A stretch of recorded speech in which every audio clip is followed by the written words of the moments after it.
And blessed to be a part of your day. Kevin Miller in the morning here at KIDO Talk Radio. Phone numbers 580-5436. 580-KIDO. Judgment Day was yesterday with analysis close to Alabama, just outside of Alabama in Atlanta. Brian Crabtree, publisher of Talk40.com, as well as contributor to Townhall.com, LifeSet, and ClashDaily.com and DailyCaller.com. Blessed to have him with us. Brian, good morning. Good morning. Well, what happened?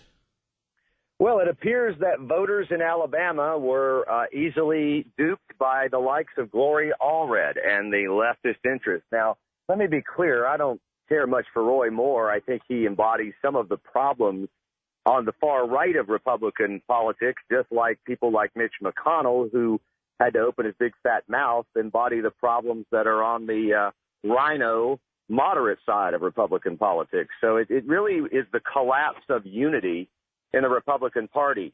And the people in Alabama, I think a number of conservative, tried and true Republican voters stayed home. And if you look at some of the more urban populations in Birmingham, Madison County, and the Huntsville area, I used to live there, and also in Montgomery, Alabama, also used to live there.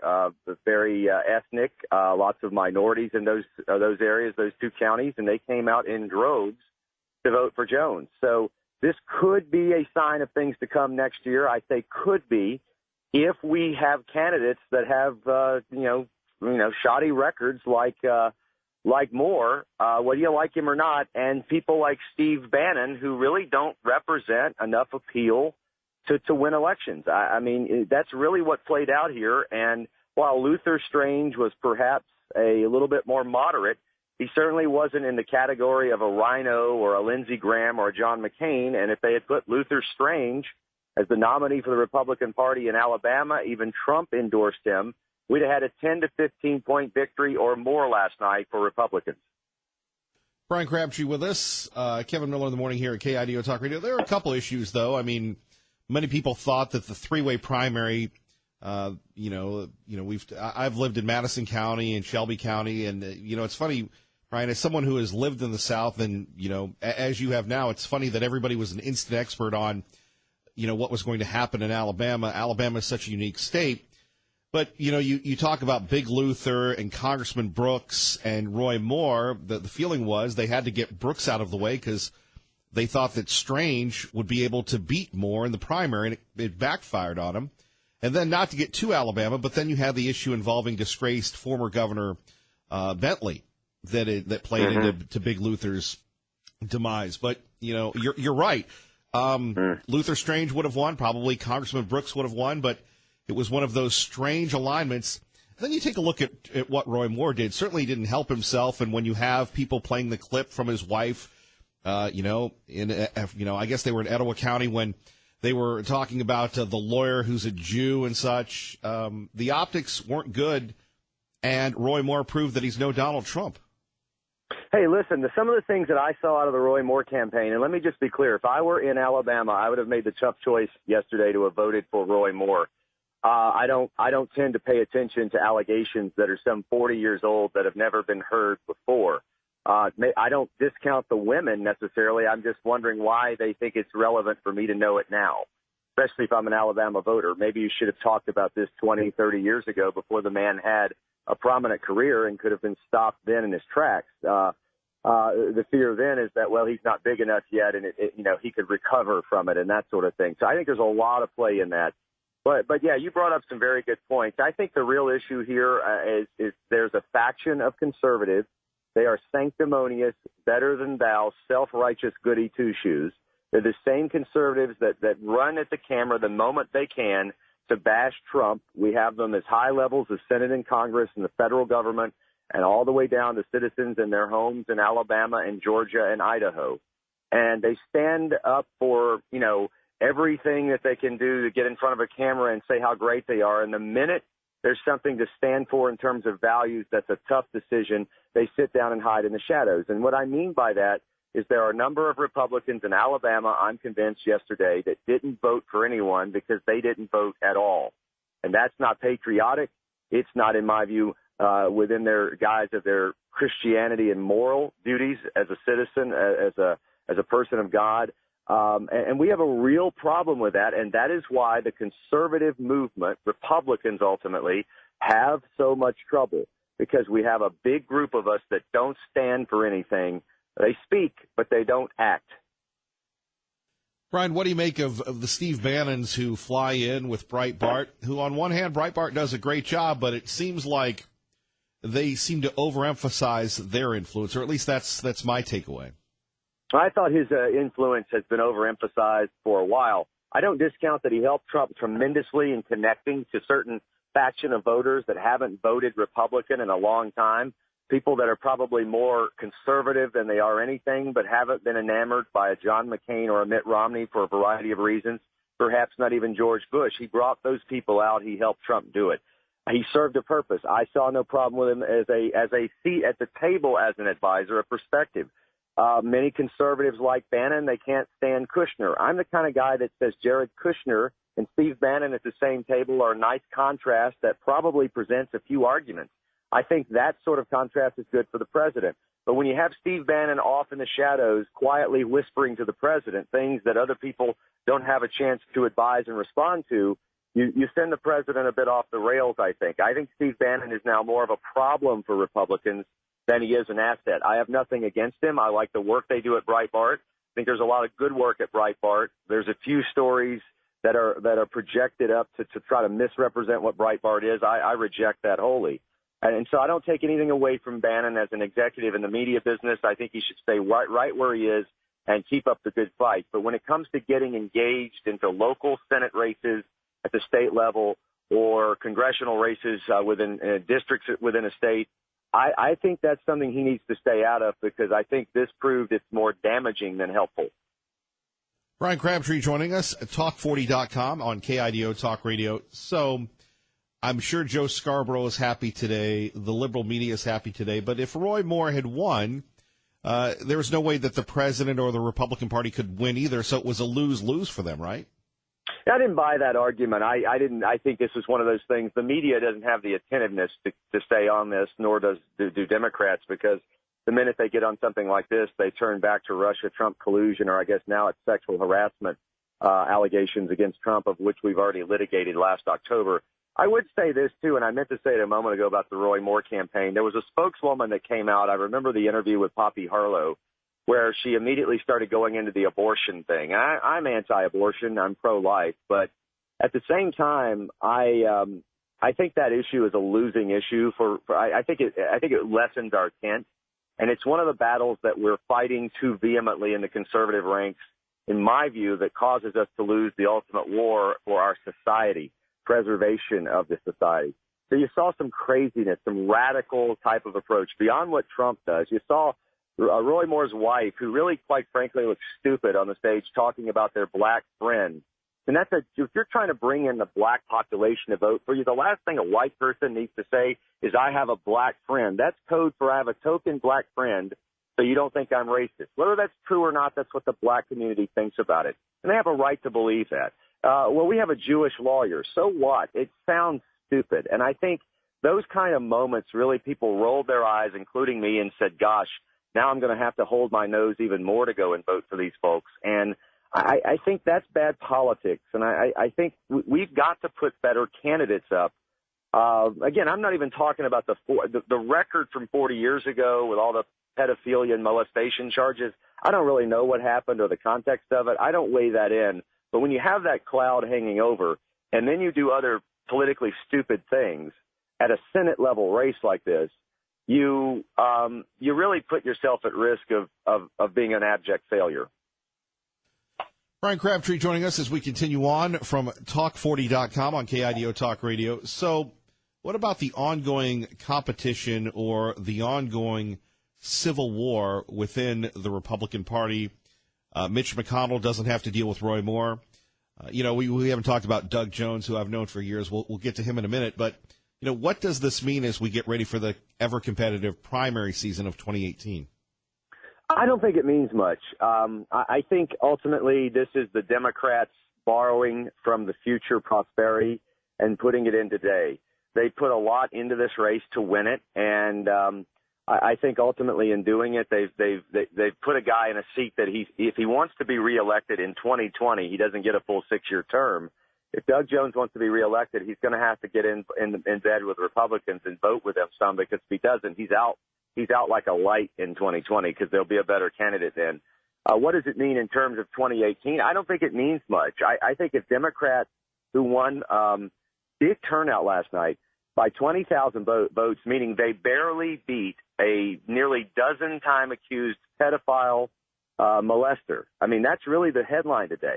They're celebrating barely winning against those very well orchestrated allegations or conspiracy or whatever you want to believe it is. They barely won. So that doesn't say much. It's a red state. Trump won by 20 some odd points. I get that. But what really is going to matter when we get to the midterm elections, which is a much more national type of coverage, is where's the economy? Where's the stock market, re your retirement account? And where is Trump and the Republican Party on making good on their promises? At this point, if you look at the economics, you look at where we are in terms of the growth in the economy, certainly deregulation. If there's a tax reform bill passed, if there is some health reform passed in the early part of next year, then it's going to be very difficult for Democrats to win anything. In fact, my theory is Democrats, they have 20-plus seats in the Senate that are up for re-election, to Republicans only about 10 seats. So they've got much more opportunity for loss than do Republicans. It's going to be a really hard – nobody's talking about the real numbers. It's going to be really hard for Democrats to hold on to all of those, because a number of them are in states Trump won. And if those states are seeing growth, those economically depressed Rust Belt states are seeing the kind of growth that we're seeing in the national numbers, they're not going to win. They're going to lose some of those seats, and that's going to be really what people judge this by in 2018, is their pocketbook. Alabama was an anomaly about sex, and I doubt that's going to occur at an every state level to really hijack those races in the coming part of next year. And, Brian, let's talk a little bit about pro-abortion Doug Jones, the do-gooder of the Democratic Party. Yeah, it sounds like you know a little more about him than I do. From a casual observation, I mean, again, he is a guy that has been, very pro-abortion. He is a guy that's going to get in lockstep with Nancy Pelosi and Chuck Schumer. I mean, it's very difficult for a Democrat to go to Washington and be the least bit individualist, because they just get, really caught in an avalanche of criticism and undermining if they ever dare side with Trump or the Republican Party. There's a chance he might, but I doubt it. I mean, only if he cares about re-election, he might vote for a tax reform bill, health care reform, break with them, but I doubt that will happen on any front whatsoever. Well, and I believe he'll be out in 2020. I just don't think that the state of Alabama will tolerate, 70% Republican will tolerate Doug Jones as a senator. So he should enjoy his time while he'll be there. Oh, if there were a poll, and there won't be, because it would reveal the real status of things, I think within 6 months, if not sooner, of him making a few votes in the Senate next year, the people of Alabama will be very much regretting yesterday. Brian Crabtree, we always appreciate it. Anything else you'd like to share with us this morning? Just read more at talk40.com. There'll be a lot of commentary on there today. The news watch never stops. Thank you, sir. Great to be with you. All right, Brian Crabtree, talk40.com. All right, everybody, 580-5436, 580-KIDO. Judge Moore, at least last night, wasn't conceding. We'll talk a little bit about that. But, if you thought that Judge Moore was a bad candidate, so be it. But on the other hand, I take a look at this, and it shows you that if you do some dumb things, if you say some stupid things, you're going to be held accountable for it. And when his wife went on and said, hey, we have a lawyer that's a Jew, I think that was the end. I mean, 1.5%, that was the big deal. You'll hear from Roy Moore next with Kevin Miller at KIDO Talk Radio. News would also have you think that my husband doesn't support the black community. Yet my husband appointed the very first black marshal to the Alabama Supreme Court.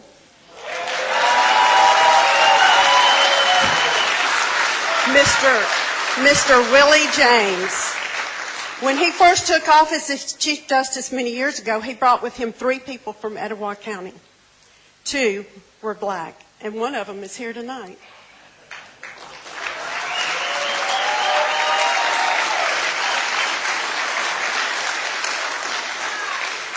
We have many friends that are black, and we also fellowship with them in church and in our home.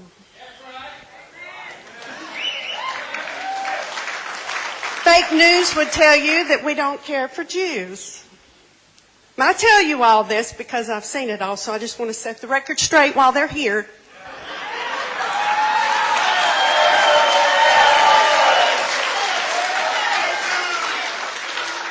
One of our attorneys is a Jew. And there we have it, the comments a couple days ago from Judge Roy Moore's wife, now still Chief Justice of the Alabama Supreme Court. Good morning, Cindy. Hey, good morning, Kevin. Yes, I found that very pleasant that a woman would be coming alongside her husband and trying in her own way. You know, the left always tries to balkanize, use race, use every gosh darn thing. So I am very proud of Judge Moore. You know, I know, and I have a picture of the Ten Commandments being removed. And, you know, he stood for things. I believe he's in Christ. That means he's my brother. So I see an eternal view on this. And, you know, you mentioned abortion. I find it very interesting that the sanctimonious left, who right now this morning, someplace, somehow, some woman is getting ready to and they're misled by every educational system out here thinking that's not life. So I know in the eternal perspective, God has his hand on Judge Moore and Donald Trump. I am so proud of him as I don't even call them rhino Republicans. They are so weak. You know, they were worried about the money going before an ethics committee. They have no ethics or principles, and the left certainly does not at all, according to moral standards and biblical standards. So I'm proud. Just think, he jumped in that Shark Tank to go support his candidate with a long-range vision. That Lucifer Strange, or whatever his name was his choice. But Donald Trump always sees, and I think comes alongside and tries to engage this party in being unified. The left will go for their jugular. Think about the blood spilled this morning, not only with babies, the insanity of there is no such thing, transgender stability. Try the inside part of your brain and your body. I mean, I think this era will be known as mentally ill, so it doesn't surprise me, but I know that Judge Moore has a perspective in that lovely wife. Yes, and we appreciate that, Cindy. Thank you for the call. And really what it comes down to is when you say things, you're held accountable for them. And the media went after him. Charles Barkley went after him. Everybody went after him. But, you know, Judge Moore was a flawed candidate to begin with. But there are people in certain parts of the country that, let's face it, you know, have their own sets of beliefs that don't play well nationally. Alabama's a unique situation. I have known Doug Jones. I've battled Doug Jones. Whoopee for me. Now he gets to go to the Senate. Now he gets to work with Mitch McConnell. It was a lose-lose for the Republicans. If Roy Moore won, Mitch McConnell was going to get him, which would have, you know, fired people up. What gets me is the idea of a carpetbagger. And, you know, we can accuse a lot of people of that. Let's say I'll self-report where someone comes into a state of territory and tries to tell the people what they need to know. It happened right after the Civil War. And, you know, there you have Bannon and everybody else talking about the good people of Alabama. You know, it's just like these national folks. They come into, like what they did with Twin Falls. They came into Twin Falls, they talked a little, and then they left. They don't care about that state. It underlines a bigger problem within the Republican Party, and for that matter, the Democratic Party. You know, what are the issues that matter? And here's another one. What happens if Moore didn't do any of this? Now, that would be shocking to believe that all these people just came out of nowhere to make up these allegations. Will we ever really know? 628 at KIDO Talk Radio, traffic and weather together. All right, Brother Ramsey, thank you very much. If you had a life last night, and who does anymore? Who really does? Judge Moore took to the podium to give his take on the election. Now, remember, this election was very, very close. The president has congratulated Doug Jones, but not Judge Moore. Thank you. You know, I really want to thank you for coming tonight and realize when the vote is this close that it's not over. And we still got to go by the rules about this recount provision, and the Secretary of State has explained it to us, and we're expecting that the press will go up there and talk to them to find out what the situation is. But we also know that God is always in control. You know, part of the problem with this campaign is we've been painted in an unfavorable and unfaithful light. We've been put in a hole, if you will, and it reminds me of a passage in Psalm 40. I waited patiently for the Lord. That's what we've got to do. He inclined to me and heard my cry and brought us up also out of a horrible pit, out of the miry clay, and set my feet on the rock and established my goings and put a new song in our mouth. And we'll get back to Judge Moore in a minute. Amazing what is going on and still goes on in Alabama. We'll take your calls as well. Rachel Sutherland joins us now from Capitol Hill on KIDO Talk Radio. And who would have ever thought, Rachel, in this world that we live in, that one state would have so much attention? I know we'll be talking about immigration and chain migration policy, but the reaction on Capitol Hill so early of Doug Jones beating Roy Moore, is it hit people yet? I think that some Republicans in the Senate at least are taking a sigh of relief because they were facing an ethics investigation once Roy Moore, if he had come to the Senate, that's what they would have had to have done, and then the possibility of having to expel him if some of these claims were found to be true. So in some respects, it's not good for Republicans in that they lose a seat in the Senate, now have a 51-seat majority instead of 52. At the same time, this is something I didn't see any Republicans on the Hill that were really clamoring for Roy Moore to come to Washington. I think that they're a little relieved.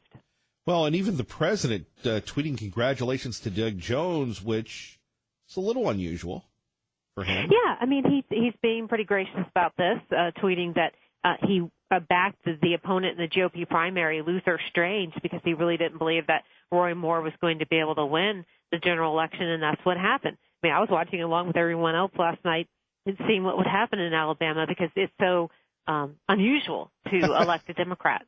But this was an unusual campaign, to say the least.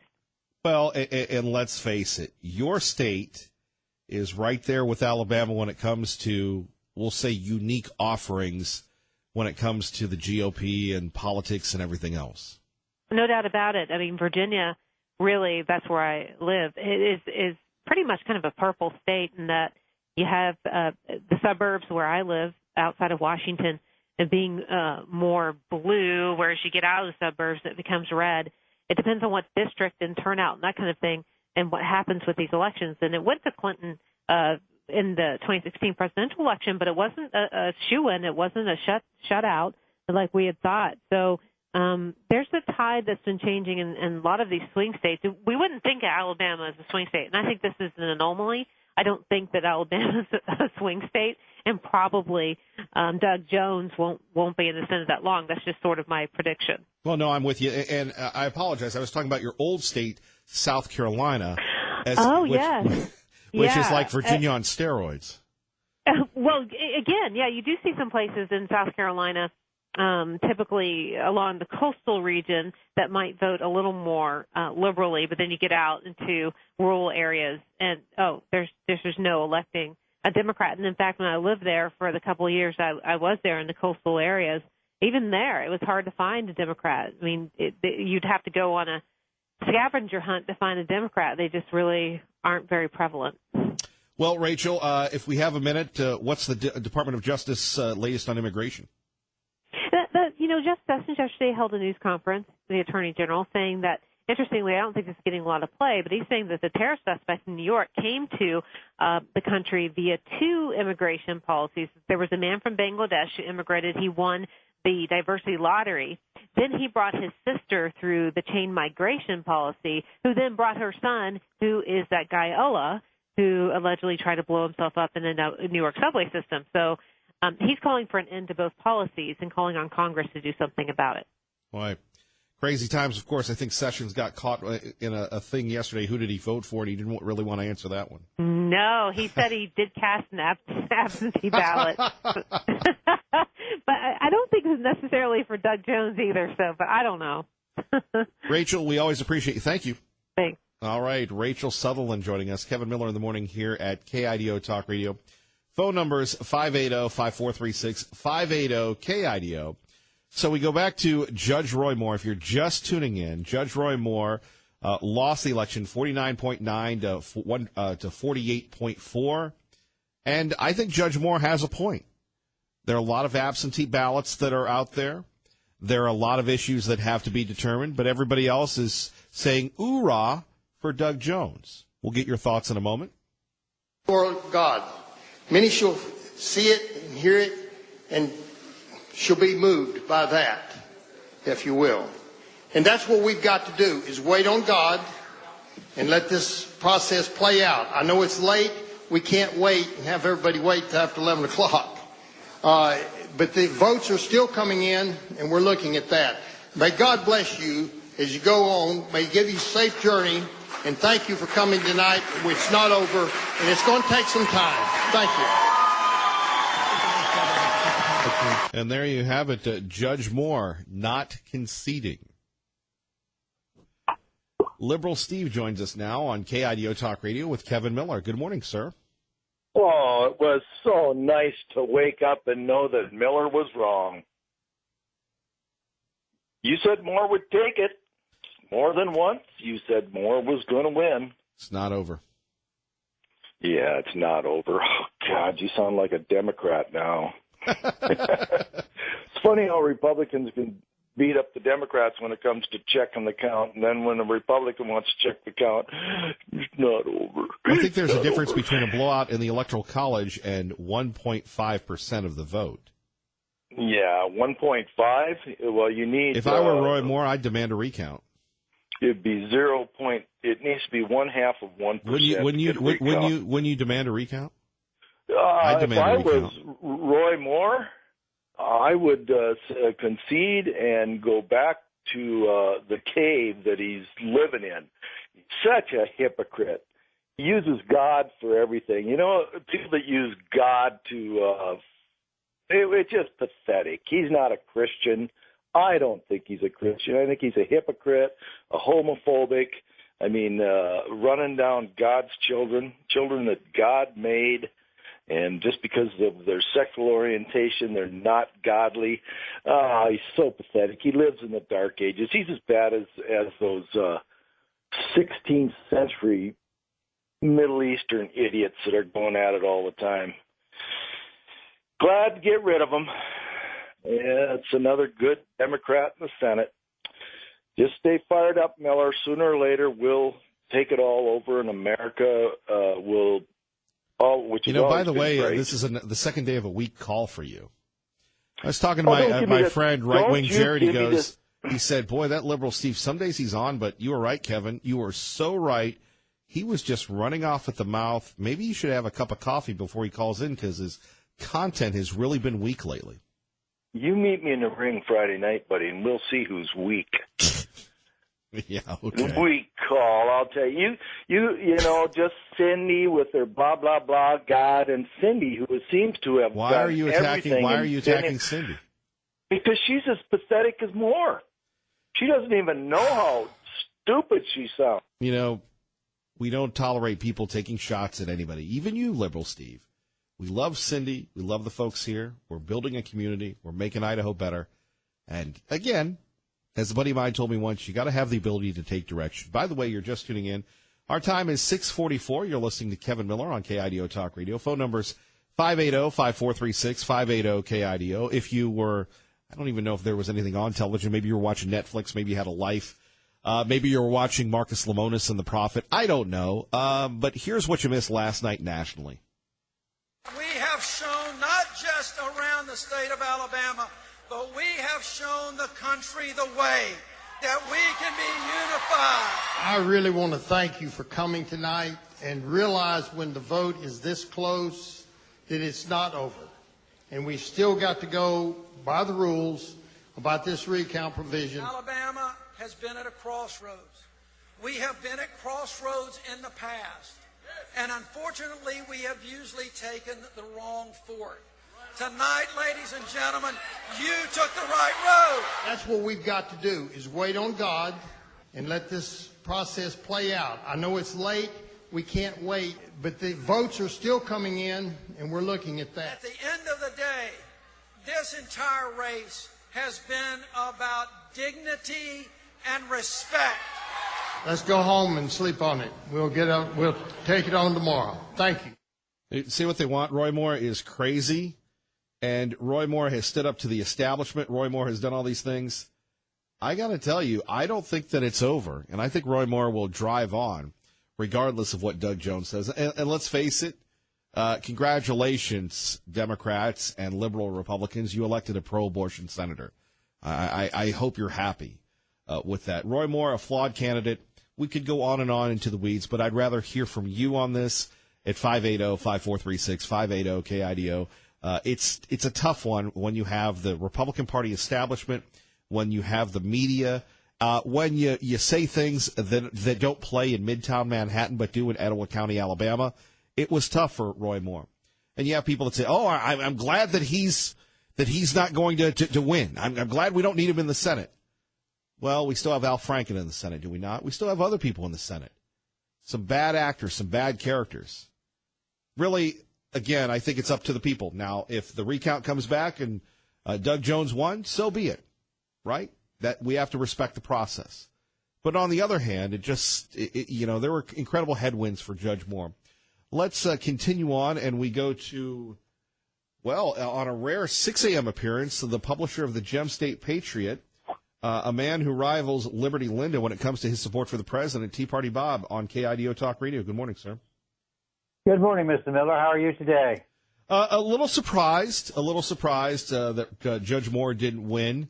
But when you have the combined efforts of the Republican Party establishment, when you have the combined efforts of the libs in the media going at you, sometimes it doesn't. And when you're not the perfect candidate, sometimes these things happen. And you?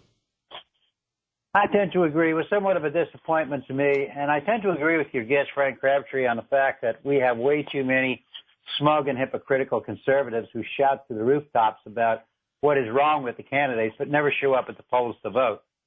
What happened last night is Roy Moore was tried and judged by the electorate without the benefit of due process on allegations of sexual misbehavior that took place some 40 years ago. I think Alabama citizens will be regretting the fact that they elected a Democrat after he makes his first few votes in the Senate, because this guy is going to be under Chuck Schumer's thumb for sure. The margins in the elections were not that large, and a lot of it had to do with the write-in vote. But it is what Alabama and the country will have to deal with, an even smaller margin of Republicans in the Senate.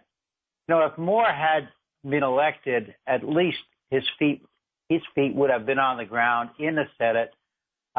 He would have been held to accountability by the Senate Ethics Committee and a hearing, and we might have actually found out, if there was any truth to the charges made against him.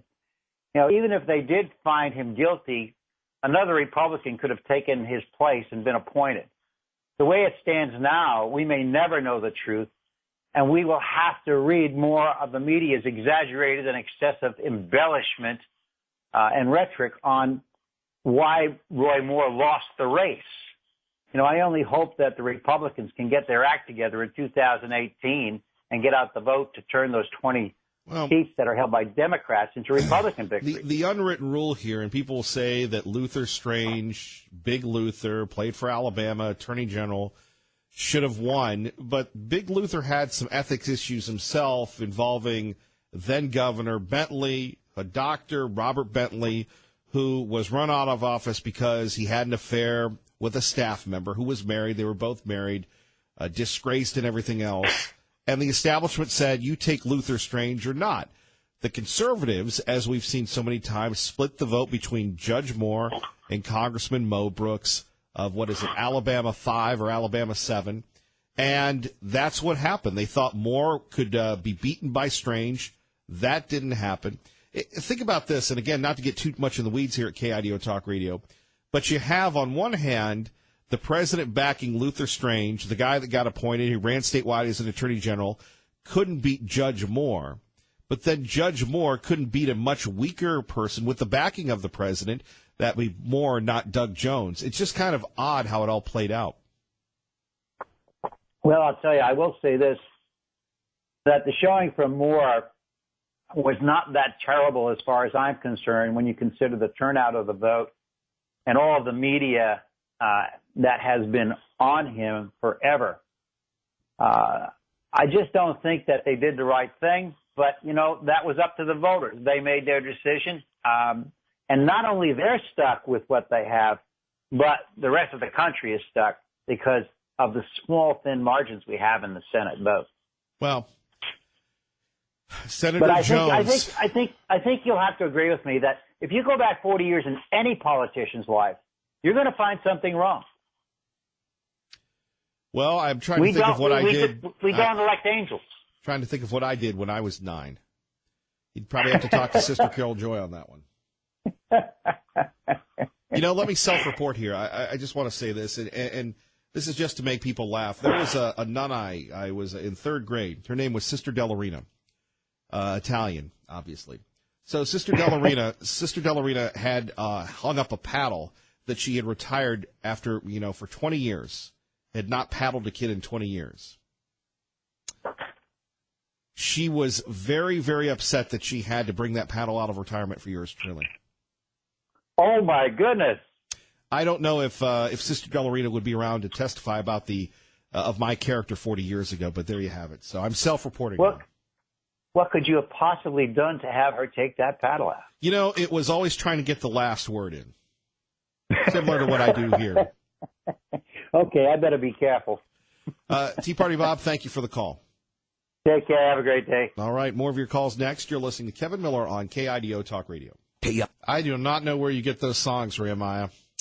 Kevin Miller in the morning here, KIDO Talk Radio. Steve Ackerman joins us now. Good morning, Steve. Good morning, sir. How you doing? Living the dream. And you? Doing well. I've been enjoying the show this morning. Well, I go from Liberal Steve to Tea Party Bob, and so it's great to bring it home there. You're going to be the swing vote. Go ahead, please. That's right.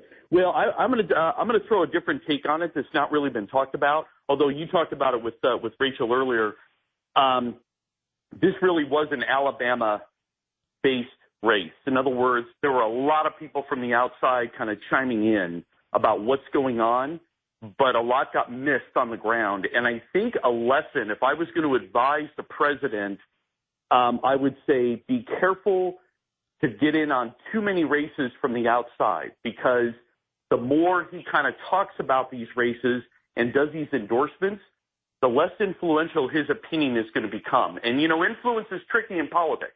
If you get too involved in too many issues where you're kind of coming in from the outside and not really seeing what's going on the ground, you can kind of make yourself irrelevant. And politics, it doesn't like a vacuum.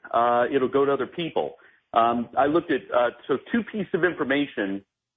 One was the 60% of the voters in Alabama said they made up their minds before November. So that says quite a bit. It says really at the end of the day, they were looking at the candidates and how they did their campaigns, et cetera. The other is 48% said at the time they disregarded the president's comments. So again, the president is really good at connecting with voters for himself, but it doesn't mean he's necessarily kind of a good analyst, for other races, especially races that are very local. This is not a national race. A lot of us on the outside commenting on it. You were hitting on it. It's really an Alabama race. It's an Alabama thing. Thank you, Steve. It is. You betcha, my friend. All right. Traffic and weather. And Kevin Miller in the morning here as we continue on. Let's quickly go to Al in Boise. Al, good morning. You're on KIDO Talk Radio. Hey, good morning, Kevin. Hi, Al. Go ahead, please. Yep. All right. Hey, I'll make this as quick as I can. This Alabama election touches on a much larger problem. And it actually reminds me of a scene out of one of my favorite movies, Gladiator. Okay. And in there, Commodus is talking about a sea snake that lies at the bottom of the ocean and pretends it's dead as the other fish come up and nibble on it until it's ready to strike.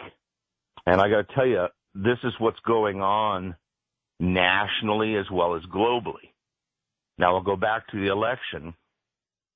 This was a setup. This election was set up, and I think you'll soon find out that all of the cards were played in a particular order and a particular reason because the result was already predicted. Al, great point. Thank you for listening to KIDO Talk Radio.